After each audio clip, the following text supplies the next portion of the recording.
বেশিরভাগ জাহান্নামে যাবে। তো ওই জন্য বলছে যখন তুমি ভালো হয়ে গেলে, দেখছো বুঝতে পারছো তুমি আমি ভালো হয়ে গেছি, তখনই ফরজ গোসল করো, তুমি নামাজ পড়তে লাগো। নামাজ কাজা মানে নামাজ যেটা ছুটে গেল নামাজ পড়তে হবে না, ওটা ছেড়ে দিন আল্লাহ পাক। আর রমজান মাসে যদি রোজা ছুটে যায়, 4টা 5টা 7টা রোজা ছুটে, অন্য মাসে কাজা করে রোজাটা করে নিতে হবে, কিন্তু নামাজ ছুটে গেলে আর পড়তে হবে না। কিন্তু যারা 2 দিন 4 দিন মানে নামাজটাকে আরো বেশি করে কাটিয়ে দেয়, এই কারণে মেয়ে ছেলেরা বেশি জাহান্নামে যাবে। আল্লাহর রাসূল মেরাজে যখন গেলেন, মেয়ে ছেলেরাকে দেখলেন যে কতগুলা মেয়েকে দেখলেন চুলের ভরে টাঙা আছে জাহান্নামে, আর জ্বলছে জাহান্নামে, বাপরে মারে করে চিৎকার করছে। আল্লাহর রাসূল জিবরাইলকে বললেন, জিবরাইল বলেন তো এই মহিলাগুলো কি পাপ করেছে আল্লাহ পাক এত বড় সাজা দিয়েছে? জিবরাইল বললেন, শুনেন নবী গো, এই মহিলাগুলো পরের পুরুষকে খালি চুল দেখে তো, মাথার চুলগুলাকে দেখে তো সবকে, এই কারণে আল্লাহ পাক এদেরকে এই সাজা দিয়েছে, চুলের ভরে টেঙে দিয়েছে। কতগুলা মহিলাকে কোখার ভরা টাঙা আছে, কোখাতে পেট পড়া আছে, কোখা দেখেছে লোককে পরের পুরুষকে, এই কারণে কোখাতে বনশি গাইতে টেঙে দিয়েছে, জাহান্নামের উপরে ঝুলছে, চিৎকার করছে। কতগুলো মহিলাকে স্তনের ভরে টেঙে দেওয়া হয়েছে, কতগুলো মহিলাকে মানে কত রকমের সাজা দেওয়া হয়েছে রে ভাই। তো মেয়ে ছেলে হলো, শুনেন মা বোনেরা, তোমরা ঝগড়া লেগে গেলে জোরে চিৎকার করবে না। আল্লাহ রাসূল আর একটা দৃশ্য দেখলেন, একটা মহিলাকে দেখলেন জিভেটাকে টেনা পড় জিভাটাকে পড় পড় করে টেনে লিয়ে যে একবারে 4 লাইন পার করে মানে জিভ কাঁটা ফুটেছে। মহিলাটা চিৎকার করছে। আল্লাহর রাসূল জিজ্ঞাসা করলেন, জিবরাইল এই মহিলাটার কি ব্যাপার, কেন এরা মানে জিভাটা টেনে ফুটা হয়েছে কাঁটা? বললে এই মহিলাটা গ্রামে বিয়ে শাদী যদি লাগতো, তো এই মহিলাটা কি করতো, এত জোরে গীত গায়ে তোকে একেবারে গলা ফাটিয়ে দিত, 2-3 গ্রামের মানুষকে শুনিয়ে দিত যে হ্যাঁ গীত জানে। আর মানুষ যখন ওর গলাটা শুনে নিত, তখন বলতো, ওই মহিলাটার গলা শুনে বলতো এত সুন্দর গলা, ওকে খালি একবার বিয়ে করতে পাইতো। এই যে মনের মধ্যে একটা খারাপ জিনিস মানে ধারণা হয়ে গেল, এটা জেনার জেনার মানে পরিকল্পনা তৈরি হয়ে গেল ওর মনের মধ্যে। তো একটা জেনারি গুনাহ হয়ে গেল। একটা মহিলা যদি বেপর্দা হয়ে রাস্তা দিয়ে হাঁটে, তো বেহাইয়া বেপর্দা হয়ে যদি হাঁটে, তো যতগুলা মানুষ ওকে খারাপ নজরে দেখবে, কায়ামাতের দিন জাহান্নামে যখন ও যাবে, তো আর পেটটা বাড়কা ঘরের সমান হয়ে যাবে, আর পেটে কুকুরের বাচ্চার মতো বাচ্চা খালি কিলবিল কিলবিল কিলবিল করবে। তো ওই বাচ্চা ভূমিষ্ঠ হবে, ওই বাচ্চার গলাতে জিঞ্জির বেঁধে টানবে ফেরেশতারা, টেনে খাল্লাস করতে। একটা বাচ্চা ভূমিষ্ঠ হতে ৭৭ বছর লাগবে। আর ৭৭ বছর পরে একটা বাচ্চা যেমনই খাল্লাস হলো, আর একটা বাচ্চা মাথা দিয়ে দিলেন, ফের ওই বাচ্চার গলাতে জিঞ্জির বেঁধে পাছাড়া পাছাড়ি করে টানা ছাড়া করে ফের ভূমিষ্ঠ হতে ফের ৭০ বছর, ফের ৭০ বছর পরে আর একটা বাচ্চা মাথা দিয়ে দিলেন। মানে এরকম আজাব দেওয়া হবে, বুঝতে পেরেছেন? তো মা বোনেরা সতর্ক হয়ে যান, পরের সামনে বেহায়া বেপর্দা হয়ে ঘুরতে হবে না, পরের শরীরকে নিজের ইজ্জত আবরু দেখাইতে হবে না পরের পুরুষকে।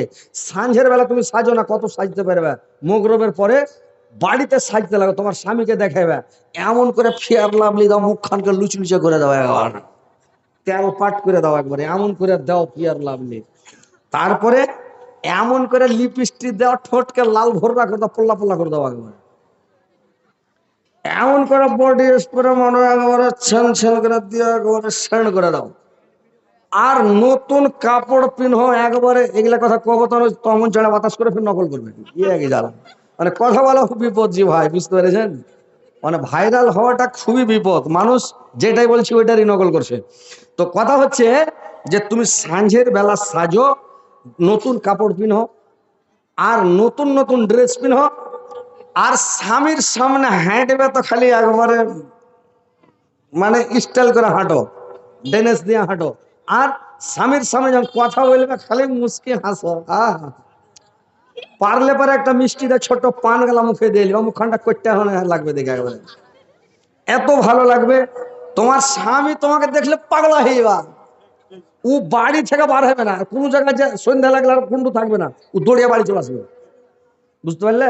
তো তোমরা সাঁঝের বেলা সাজো, তোমার সৌন্দর্য, তোমার ইজ্জত, তোমার আবরু, তোমার শরীর, তোমার পুরুষকে দেখাও, তোমাকে খাইটা কামাইয়া খিলেছে, তোমার সব ভাড়াদারি লিয়া আছে, আর তুমি অন্য জনের পুরুষকে তুমি তোমার সৌন্দর্য নিজের ইজ্জত আবরু দেখাবে কেনে? স্বামীকে দেখাও। আর যখন রাত্রে ঘুমাবে কতগুলো মোটা হুসপেটি ছেলে আছে, বুদ্ধি জানে না, স্বামীটাকে পাগল করতে হবে। কেমন করে পাগল করতে হবে? বুদ্ধি নাই। কেমন করে স্বামীকে পাগল করতে হবে? একটা বালিশে ঘুমাইতে হবে। এই থেকে শুনে নাও, দুটা বালিশ যদি থাকে একটাকে চোখের তলে চালিয়ে ফেলে দেবে। আর একটা বালিশে দুজনা মেলে মাথা দিবা। আর তোমার চুলটিকে জুত করে খুলে দিবা, মেল করে বালিশের উপরে জুত করে পেড়ে দিবা। আর চুলটিকে পেড়ে দিয়া তখন করবে তুমি সিধে যাও। তোমার স্বামী যখন তোমার চুলের উপরে মাথা থুইবে, আহা সুবহানাল্লাহ, কলিজা ভরে যাবে। মেয়ে ছেলের চুলের মধ্যে একটা সেন্ট আছে রে ভাই, একটা খুশবু আছে। ওই সেন্টটা যদি পুরুষ লোকের নাকে লেগে যায় তো ও পাগলা হয়ে যাবে। এত সেন্ট আছে, একটা ভালো সেন্ট। তো ময়া মোহব্বত বেড়ে যাবে, প্রেম ভালোবাসা বেড়ে যাবে। কিন্তু মেয়ে ছেলে মানে পুরুষকে পাগল করতে জানে না। এরা স্বামীর সাথে ভালো আচরণ করেন, সদ আচরণ করেন, স্বামীকে ভালোবাসেন, স্বামীকে পাগলা করে দেন। আর খালি কেমন হাজি কুণ্ঠে গেছো তুমি, ফোন লাগিয়ে দাও। আর ফোন লাগিয়ে দিয়ে কহ, সোনা কুণ্ঠে আছো, সোনা কি করছো, বাড়ি এসো না যান, বাড়ি এসো না। আর কইল যা ভালো লাগে না, কইল যা বাড়ি চলে এসো। আর সোনা বাড়ি চলে এসো। এক খাপা ফোন লাগে স্ত্রী থেকে, কইল যা যান কইতে কইতে ওকে কইছে কুণ্ঠে আছো ধন। ছাইলা পিলাকে ধন কহে, আর স্ত্রীটা তখন রেগে গেছে। হাজি তুমি কি কথা কইছো, ধন কেন কইছো, ধন ছাইলা পিলাকে হাঁকে কেন কইছো? কইছে আরে পাগলি, ময়ের চোটে বাড়ি গেছে তো আমি কি করবো? বুঝতে পারলে? তো ময়া মোহব্বত বাড়াও, নিজের ইজ্জত আবরু স্বামীকে দেখাও, স্বামীকে খুশি করো, সন্তুষ্ট করো। আর পরের পুরুষকে তুমি শরীর ইজ্জত আবরু দেখাতে যাও না। যারা পরের পুরুষের সাথে জেনা করে, আল্লাহর রাসূল যখন মিরাজে গিয়েছিলেন একটা দৃশ্য দেখেছিলেন যে এক জায়গাতে রুচি পাখির মাংস রান্না করা আছে, ভালো মাংস। আর এক জায়গাতে 50 ছড়া দুর্গন্ধযুক্ত গেন্দা মাংস রান্না করা আছে, খালি গদবুছুচে গন্ধ করছে। ওই 50 ছড়া দুর্গন্ধযুক্ত মাংসগুলো সব হুড়াহুড়ি করে খাচ্ছে রে ভাই। আর যেগুলা ভালো রুচি মাংস, ওই মাংসগুলো কিন্তু খাচ্ছে না। আল্লাহর নবী জিব্রাইলকে জিজ্ঞাসা করলেন, জিব্রাইল বলুন তো এই লোকগুলা কি ব্যাপার, ভালো মাংস রান্না করেছে গেলে খাই না, 50 ছড়া মাংস গুলাকে হুড়াহুড়ি করে খাইছে, ব্যাপারটা কি? জিব্রাইল বললেন, শুনেন নবী গো, এই লোকগুলো আপনার উম্মতের মধ্যকার গো নবী, এই লোকগুলা আপনার উম্মতের মধ্যে কার গো নবী, এই লোকগুলো নিজের স্ত্রীকে রেখে দেয়া পরের স্ত্রীর কাছে যায় রাত কাটাইত, পরের স্ত্রীর কাছে যায় রাত কাটাইত, জেনা করত। আর নিজের বিয়ে করা হালাল স্ত্রী, নিজের মোহর দেওয়া ভালো স্ত্রী আছে, ওই হালাল স্ত্রীর কাছে যায় না, পরের স্ত্রীর কাছে যায় রাত কাটায়, পরের পিঠা বেলা খাইতে মিঠা। পরের স্ত্রীর কাছে যে পরের স্ত্রীটা হলো 50 ছড়া দুর্গন্ধযুক্ত মাংস, আর নিজের স্ত্রীটা হলো রুচি মাংস, একবারে সুন্দর তাজা মাংস ভালো। কিন্তু মানুষ ভালো মাংসটা না খেয়ে খারাপ মাংসটা খাচ্ছে। ভাইরা আমার, বোনের আমার, ভালো করে শুনলেন, কতগুলো মহিলা আছেন নিজের পুরুষকে ছেড়া পরের পুরুষের সাথে খারাপ কাজ করে, কুকর্ম করে, জেনা করে। আল্লাহ রাসূল বললেন কতগুলা মহিলার ওটা উদাহরণ, যে নিজের স্বামী, নিজের হালাল স্বামী থাকতে হারাম স্বামীর কাছে যে রাত্রি কাটায়, এইসব মহিলাকে কিয়ামতের দিন কেমন আযাব দিবে, শাস্তি দিবে। আল্লাহর রাসূল কতগুলো দৃশ্য মানে দেখেছিলেন, যে কতগুলো মহিলাকে আগুনের পুরুষ বানিয়ে দেওয়া হবে যারা জেনা করে পরের পুরুষের সাথে, আর একটা আগুনের পুরুষ দেওয়া হবে। আর ওই আগুনের পুরুষ করবে কি, তার সঙ্গে জেনা করবে, তার লিঙ্গটাও হবে আগুনের। আর ওই আগুনে এমন ভাবে মানে ধরে জেনা করবে, চিৎকার করবে, আর মানে ওর পেটে বাচ্চা হবে তো আগুনেরই বাচ্চা। মানে এমন আযাব দেওয়া হবে, শাস্তি দেওয়া হবে, তার কোনো বাচ্চার রেহাই নাই। আর সেখানে মতো হবে না, মরবেও না। যতই মানে ওকে কুচি কুচি করে কাটুক, পিস পিস করে কাটুক, তাও মরবে না। জোঁক গালাকে কেটে পানিতে ছেড়ে দিন, জিন্দা। মানুষকে মরার পরে কিয়ামতের দিন কেটে কেটে পিস পিস করে যদি ছেড়ে দেয়, ফের জিন্দা। মুখ টুক কেটে দে তাও কথা বলবে। এখন দুনিয়াতে কেটে দিলে কথা বলতে পারবে না, কিন্তু তখন কথা বলবে। মানে তো কথা হচ্ছে যে জেনাতে লিপ্ত হবে না, খারাপ কাজ করবে না, 5 ওয়াক্ত নামাজ ভালো করে পড়ো, আর রমজান মাসের রোজা রাখো 2 নাম্বার। 3 নাম্বার নিজের ইজ্জত আবরুর হেফাজত করো, পরের পুরুষকে দেখাতে হবে না। তোমার সৌন্দর্য, তোমার রূপ চেহারা, তোমার স্বামীকে দেখাও। আর আপনারাও বেটা ছেলেও, কিন্তু আমরা তো ভাই পুরুষ লোক বাড়তে থাকার মানুষ লই নাকি। একটু যখন স্টাইল করে বাহির হয়েছি তখন সবারই স্ত্রী কয়েছে যাও একটা লিয়ে চলে আসলিও। সব হারি স্ত্রী বলছে, বলে এত সাজা কেনে যাইছো, তো কি করবে, বিনা সাজাই যাবে, খারাপ হয়ে যাবে তো লক্ষ্য হয়ে সালা জ্ঞানদা লোক নাকি রে ভাই, ছিঁড়া ফাটা শার্ট গাইতে চলে আসছে। আর একটু হ্যান্ড করে সাজাই যাবে তো কইছে দেখো কাকে ভুলাইতে যেছে নাকি, নাকি মানে একটু সাইজা গেলে হয়েছে ভুলাইতে যেছে। আর যদি সাইজা না যাবেন তো লোক কহিবে এ কেটা ফের লাইট মারছে রে, চোখটা ছানা ছানা করার লেগে। আর এই ছাপা লাইট মারিও না চোখে,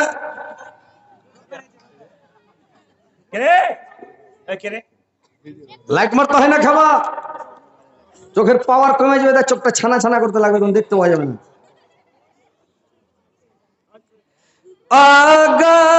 দয়ার না জান অগসরওয়ার মদিনা প্রাণ ভরা। ওই কয়েছিল শুক্র শনিবার বাদরুদ্দোজা, কিন্তু এই ছেলেটা কালী পূজা না আমি সেরেতে রাখি, ওকে এই ছেমানা করা গেল তখন কোনা দিয়ে কাপড় চেড়ে লাইট মারছে। ওই দেখেন ওই পর্দাটাকে হটিয়ে ওখান দিয়ে লাইট মারছে কহেন তো। লাইট মারতে হয় না খেপা, লাইট মারিও না, বক্তার চোখে লাইট মারতে হয় না জানো, ও জানে না ওয়ার খেয়ে যে বক্তার চোখে লাইটটা মারতে হয় ভালো করে।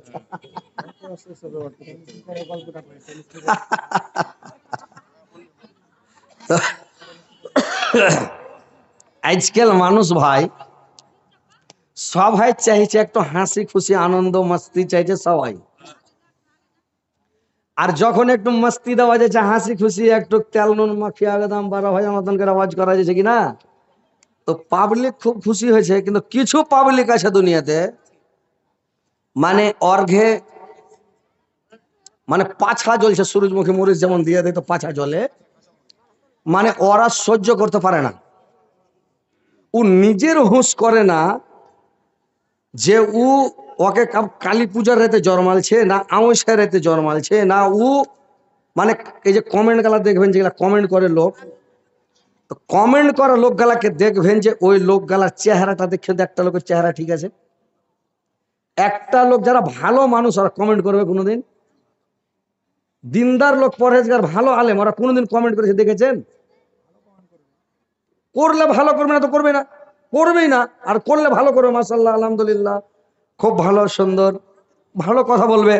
আর যারা খারাপ কমেন্ট করে, তো এই যে কালী পূজার রাতে বাচ্চা জন্মাটা নিষেধ, আমাবস্যার রাতে নিষেধ, ছেলে পিলে এই যে মানে হাইজ বলে বা মাসিক বলে, এই মাসিকের অবস্থাতে স্ত্রীর সাথে সহবাস করাটা হারাম, ওই সময় যেতে হয় না। ওই সময় আল্লাহ রাসূল একদম হারাম করেছে, 2 দিন 3 দিন জয়দিন আর মানে ওই যে অপবিত্র থাকে হাইজ অবস্থাতে স্ত্রীর কাছে যেতেই হবে না, সহবাস করতে হবে না। কিন্তু যদি ওই যে চলে যায় কতগুলা নাদান পুরুষ আছে চলে যাবে, তখন ওই কমেন্ট করা লোকগুলা জন্মে, নাপাক অবস্থাতে ওগুলো জন্মে, ও কোনোদিন ভালো হবে না, আর জিন্দেগিতেও ভালো হবে না, ওই কমেন্ট করবেই।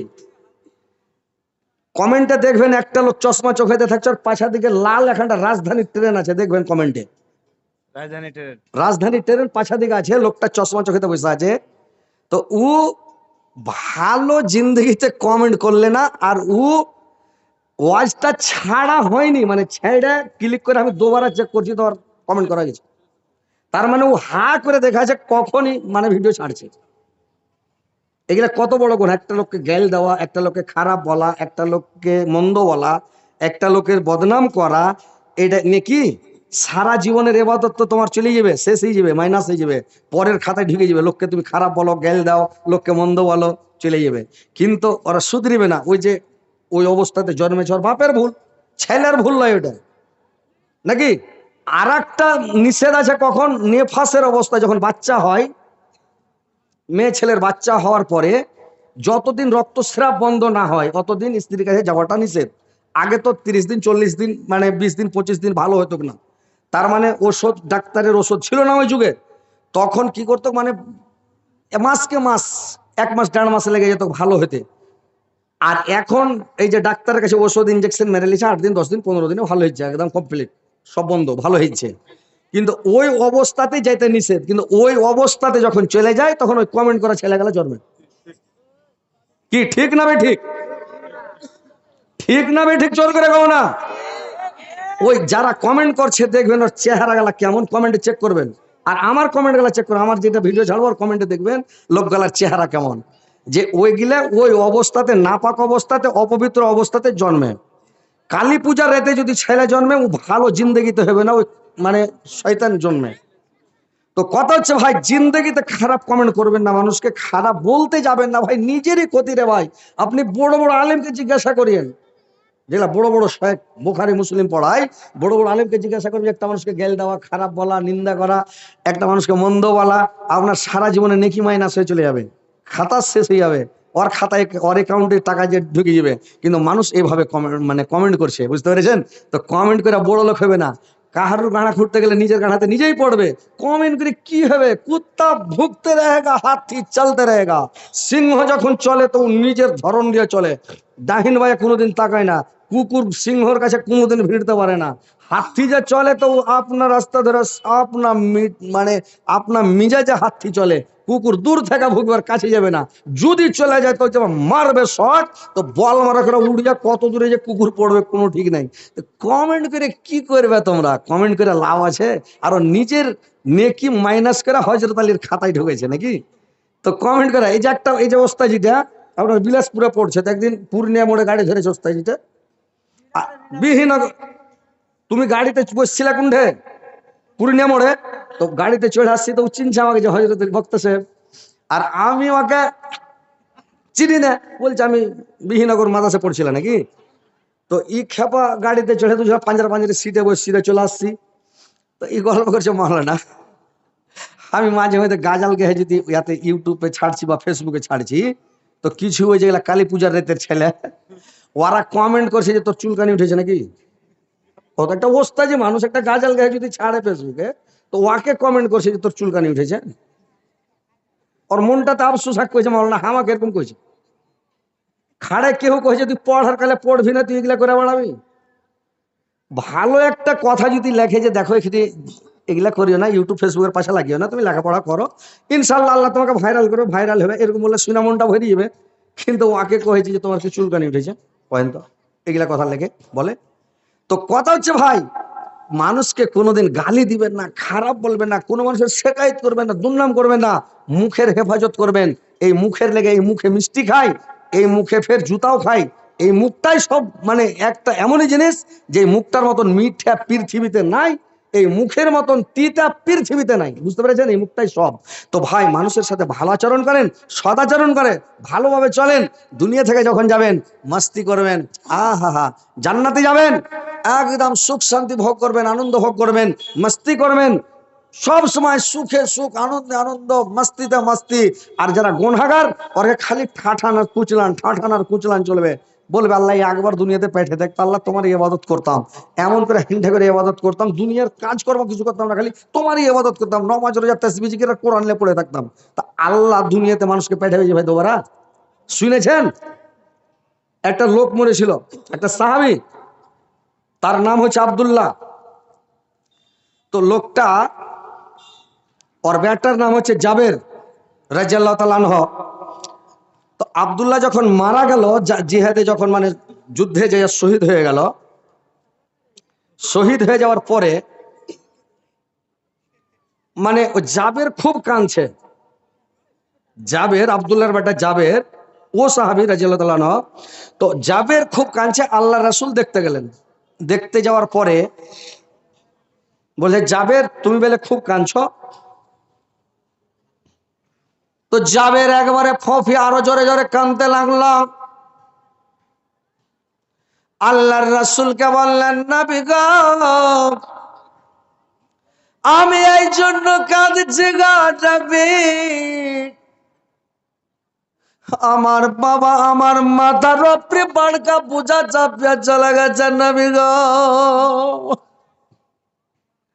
যেদিন আমার বাবা জিহাদের জন্য তৈরি হয়, জিহাদ করতে যায়, যুদ্ধে যায়, সেদিন আমার বাবা আমাকে বলছে, রে বেটা জাবের, আমি তো যুদ্ধে যাচ্ছি রে বাবা, হয়তো আমি যুদ্ধ থেকে আর ফিরবো না রে বেটা, আমি বুঝতে পারছি আমি মনে হয় ফিরবো না, আমি যদি মরে যাই, শহীদ হয়ে যাই রে বেটা, আমার অনেক দেনা পাওনা আছে, ধার মাজন আছে, এইগুলো তুমি সহজ করে দিও বাবা, তোমার উপর আমি আর একটা বোঝা চাপিয়ে যাচ্ছি বাবা। এরে জাবের, আমার 7টা বেটে আছে রে বেটা,